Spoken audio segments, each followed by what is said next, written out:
Heart day पर आप सब लोगों के दिल को आरोग्य श्री ग्राम परिवार की ओर से बहुत बहुत शुभकामनाएं। आपका दिल लंबे समय तक अनवरत इसी प्रकार से चलता रहे, प्रसन्न रहे, ऐसी आरोग्य श्री ग्राम की शुभकामनाएं। आज वर्ल्ड हार्ट डे पर चारों ओर चर्चा हो रही कि हमारे हृदय को कैसे स्वस्थ रखें।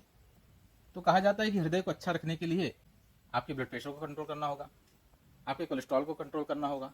कोलेस्ट्रॉल को कंट्रोल करने के लिए स्टेटिन्स जैसी औषधियों का उपयोग करना होगा। लंबे समय तक आपको कोलेस्ट्रॉल कम करने की दवाइयां खाना होगा।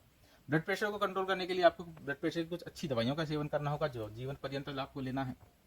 लेकिन अभी भी हम यथार्थ से बड़े दूर हैं। हमारा हृदय जो है वास्तव में हमारे मन का स्थान है, और हमारा मन जब दूषित होगा तो हमारे हृदय की कार्यप्रणाली विकृत होंगी और उसको हमको हार्ट की प्रॉब्लम्स आएंगी। इसलिए आज आवश्यकता है हमारे मन को स्वस्थ रखने के लिए, और इसके लिए हमको योग का सहारा लेना होगा, योग को अपने हमारे जीवन में शामिल करना होगा। योग का सूत्र ही है कि योगश्चित्त वृत्ति निरोधः। योग से चित्त की वृत्तियों का निरोध होता है, और जिससे हमारा मन अच्छा होगा, मन प्रसन्न रहेगा, तो हृदय से संबंधित परेशानियां नहीं होंगी। इसके साथ ही साथ आज हम देखते हैं कि हमारा जो खान पान है बड़ा विकृत हो गया, हमारी जो दिनचर्या है, हमारा जो रूटीन है बड़ा विकृत हो गया। उसके लिए हमको आयुर्वेद के सिद्धांतों की ओर जाना होगा, आयुर्वेद की शरण लेना होगा। आयुर्वेद कहता है कि जब कोष्ठ शुद्धि हो जाए तब भोजन करना चाहिए। फिर जब एक बार आपने भोजन ग्रहण किया, जब तक पूरी तरह से पचे ना तब तक दोबारा भोजन ग्रहण नहीं करना चाहिए। और आज हम इसका से उल्टा कर रहे हैं। हम नाश्ता कर लिया, हमने वो पचा नहीं था, फिर हमने भोजन कर लिया, भोजन डाइजेस्ट हुआ नहीं, फिर शाम को फिर नाश्ता कर लिया, फिर जब आपका नाश्ता आपका डाइजेस्ट हुआ नहीं और रात में लेट आवर्स में आपने भोजन कर लिया, वो भी हैवी भोजन। आयुर्वेद कहता है कि संध्या काल में के पूर्व आपको भोजन करना है और शाम का भोजन हल्का करना चाहिए।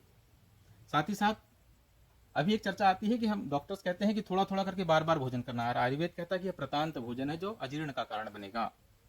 यह अजीर्ण एक प्रकार का इंडाइजेशन है जिसको हम जानते हैं, लेकिन जब यह अजीर्ण बढ़ता है तो हमारे शरीर के रस धातुओं में, हमारे शरीर के रक्त धातुओं में यह अजीर्ण चला जाता है, तो फिर इंटरनल प्रॉब्लम्स क्रिएट करता है।